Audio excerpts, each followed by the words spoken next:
নমস্কার প্রিয় দর্শক বন্ধু, আজকে নতুন পর্বে তোমাদের সবাইকে স্বাগত জানাই।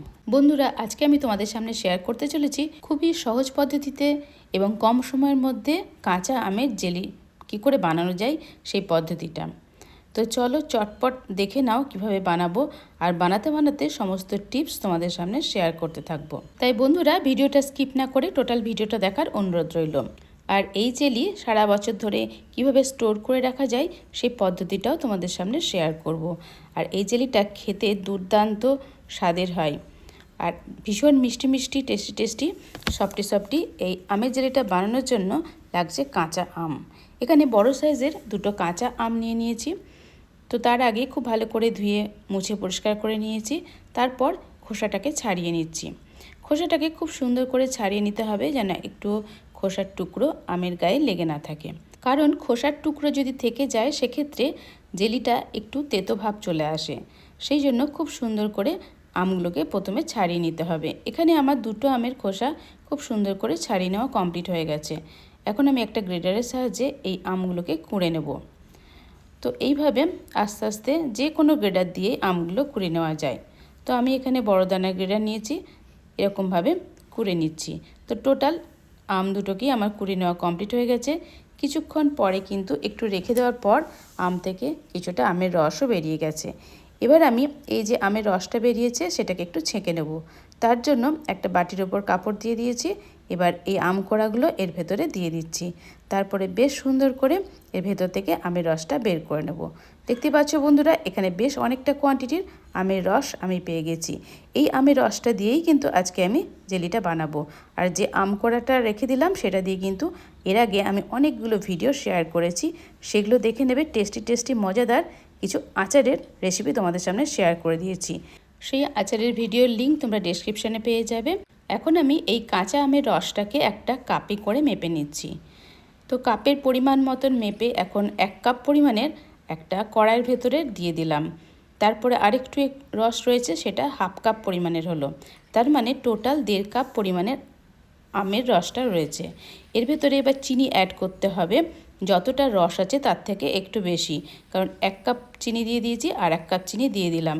চাইলে এখানে 3 কাপ চিনি দিলেও ভালো হয়। তো আমি এখানে মোটামুটি 3 কাপ প্রায় চিনি দিয়ে দিয়েছি। তো আস্তে আস্তে ভালো করে একটু নাড়তে হবে। 2-4 বার নেড়ে দেওয়ার পর এখন আমি গ্যাস অন করে দিলাম। গ্যাসের উপরে এই কড়াইটা বসিয়ে দিলাম। এবারে আস্তে আস্তে নাড়তে থাকবো। নাড়তে নাড়তে চিনিটা গলতে থাকবে। তবে হাই ফ্লেমেতে করা যাবে না, মিডিয়াম টু লো ফ্লেম করেই আমাকে এটা ফুটিয়ে নিতে হবে আমের রসটা। এর ভেতরে 1 চুটকি নুন দিয়ে দিলাম, কারণ বেশ কিছু মিষ্টি আইটেম বানানোর সময় যদি 1 চুটকি নুন দেওয়া হয় তাহলে সেই মিষ্টিটা কিন্তু খুব ভালো হয়। তাই এই নুনটা দেওয়ার পর খুব ভালো করে নেড়ে দিচ্ছি। এই কাঁচা আমের জেলিটা দোকানের মতন করব বলে 1 চুটকি সবুজ রং দিয়ে দিলাম। ফুড কালার 1 চুটকি দিয়ে দিলাম, তাহলে দেখবে কালারটা বেশ সুন্দর হবে। তো হালকা একটা সবুজ রং আনার জন্য অল্প একটুখানি দিতে হবে, বেশি দিলে কিন্তু এই কালারটা পুরো ডার্ক হয়ে যাবে। তো সেটাকে দেওয়ার পর ভালো করে নেড়ে দিচ্ছি। নাড়তে নাড়তে দেখতে পাচ্ছ বন্ধুরা, চিনিটা কিন্তু গলতে থাকছে। মিডিয়াম ফ্লেমেতে আস্তে আস্তে ফোটাচ্ছি। এখন ওপরে একটা লেয়ারও চলে এসেছে। তো এই যে ফেনা ফেনা দেখতে পাচ্ছ, তো চিনি যেহেতু রয়েছে চিনিতে বেশ গাদ ওঠে, তো সেটাই উঠে যাচ্ছে। তো সেটা আমি ছাঁকনির সাহায্যে এইভাবে নিয়ে এগুলোকে আস্তে আস্তে এইভাবে টেনে নিচ্ছি। টেনে টেনে এটাকে ফেলে দেবো, তাহলে পরে বেশ সুন্দরভাবে এই ফেনাগুলোও কমে যাবে, যে গাদটা আছে সেটা চলে যাবে।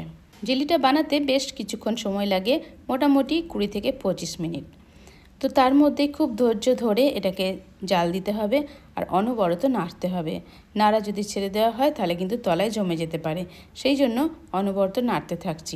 আমরা যখন দোকান থেকে জেলি কিনে খাই, সেই জেলির মধ্যে অনেক কিছু থাকে, যেমন জেলিটাকে ভালো রাখার জন্য অনেক কিছু কেমিক্যাল দেওয়া থাকে, তারপরে প্রিজার্ভ করার জন্য যেটা দেওয়া হয়, এছাড়াও থাকে পেকটিন, অনেক কিছুই দেওয়া থাকে। কিন্তু কাঁচা আমে ভেতরে কিন্তু পেকটিন রয়েছে, সেই জন্য এটা জেলিটাকে জমার জন্য কোনো কিছু না দিলেও কিন্তু খুব সহজে কাঁচা আমের জেলিটা জমে যায়।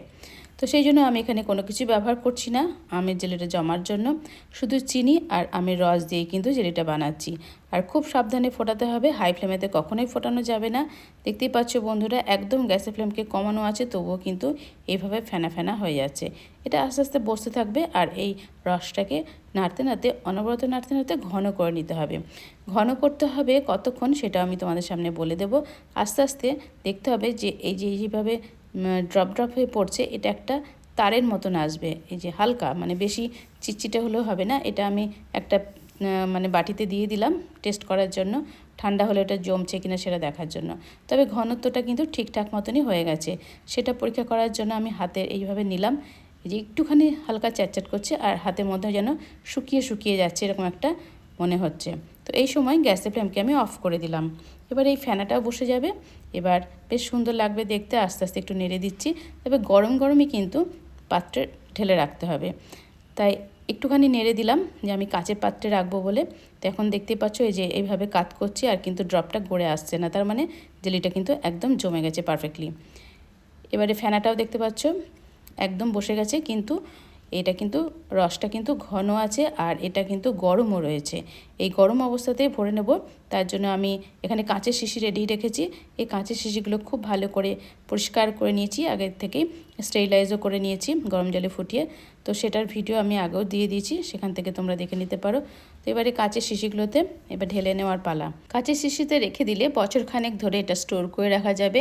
আর যদি তোমরা 2-1 দিনের মধ্যে এটা ইউজ করো, তার জন্য বাটিতেও বসাতে পারো, সেটাও আমি তোমাদের সামনে দেখিয়ে দিচ্ছি। অল্প অল্প করে নিয়ে বাটিতে আমি এই মিশ্রণটা দিয়ে দিচ্ছি। এখন মিশ্রণটা খুবই গরম আছে, ওই জন্য অল্প অল্প করে দিচ্ছি। এইভাবে বাটিটাকে ভর্তি করে দেবো, তাহলে এই বাটির মাপে একদম সুন্দর মতন একটা শেপ রয়ে যাবে। তো এই বাটিটা আস্তে আস্তে করে দিয়ে আমার ভরে নেওয়া কমপ্লিটের দিকে। দেখতেই পাচ্ছ আস্তে আস্তে কিন্তু ঠান্ডা হচ্ছে আর এটা কিন্তু ঘনত্বটা বেড়ে যাচ্ছে। এটা এখন সাইডে সরিয়ে রাখলাম, এটাকে এবার ঠান্ডা করে নেব। ঠান্ডা করার পর ওটা দেখিয়ে দেবো আবার। এবারে কাঁচের শিশিতে আমি রসটা দিয়ে দিচ্ছি, তবে খুব সাবধানে দিতে হবে কারণ এখন যথেষ্টই গরম আছে, সেই জন্য আস্তে আস্তে এইভাবে কাঁচের শিশিতে পুরে দিচ্ছি। তবে কাঁচের শিশিতে ঢোকানোর আগে কোনো রকম যাতে জল না থাকে সেদিকে খেয়াল রেখে কিন্তু কাঁচের শিশিতে দিতে হবে, তা নাহলে পরে বেশি দিন এটা ভালো থাকবে না, আস্তে আস্তে নষ্ট হয়ে যেতে পারে বা এটা পাতলাও হয়ে যেতে পারে। তো সেই জন্য এই যে জেলিটা বসানো হচ্ছে এটা কিন্তু নর্মাল টেম্পারেচারের জায়গাতে রেখে দিলেই যথেষ্ট। আস্তে আস্তে এটা জমে যাবে। এটা জমতে জমতে মোটামুটি 3 থেকে 4 ঘন্টা সময় লাগতে পারে। এখন যেহেতু সামার সিজন, ওই জন্য গরম জিনিস ঠান্ডা হতে বেশ একটু সময় লাগে, সেই জন্য আমি এখানে বাইরে রেখে দিচ্ছি, রান্নাঘরে রেখে দেবো। আস্তে আস্তে এই জেলিগুলো কিন্তু জমে যাবে। এই যে আম শেপের একটা বাটি রয়েছে, তাতেও আমি একটুখানি জেলি বসিয়ে দিচ্ছি, এইভাবে মিশ্রণটা ঢেলে দিচ্ছি। এইভাবে আস্তে আস্তে সমস্ত কন্টেনারে আমার জেলিটাকে আস্তে আস্তে ঢেলে দেবো। তো দেখতে পাচ্ছ বন্ধুরা বেশ সুন্দর মতন লাগছে। এটা ঘনত্বটা আস্তে আস্তে ডিপ হচ্ছে, ঠান্ডা হবে যত তত আস্তে আস্তে এটা ঘন হয়ে যাবে। তো টোটাল সমস্তগুলোতে আমার ঢেলে নেওয়া কমপ্লিট হয়ে গেছে। শিশিটাও ঢেলে নেব। দেখো এই যে দেখিয়ে দিলাম বাটিগুলো সমস্ত কমপ্লিট হয়ে গেছে, শিশিগুলোতেও ঢেলে নিয়েছি। এবার এটা ঠান্ডা করতে দেবো। তো দেখা যাক কতক্ষণ ঠান্ডা হবে। এটা সারা রাত্রি ধরে আমি রেখে দিয়েছিলাম। এবারে জমে গেছে এই যে আমগুলো। দেখো বন্ধুরা আমি দিনের বেলায় আবার দেখাচ্ছি কতটা সুন্দর হয়ে জমেছে, একদম ভীষণ সুন্দর টাইট হয়ে জমে গেছে, একটু আর এনেই ঠান্ডা হয়ে গেছে সমস্ত কিছু।